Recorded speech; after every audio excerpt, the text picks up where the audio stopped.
Alright, today we're going to be looking for the ebook, Why Public Higher Education Should Be Free by Robert Samuels.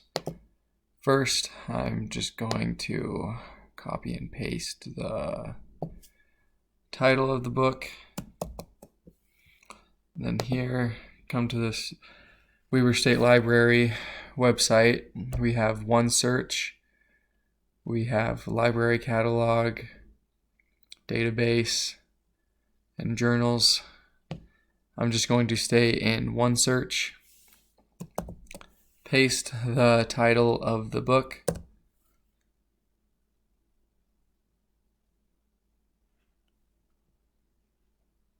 Why Public Higher Education Should Be Free by Robert Samuels. And then here you are available to read it.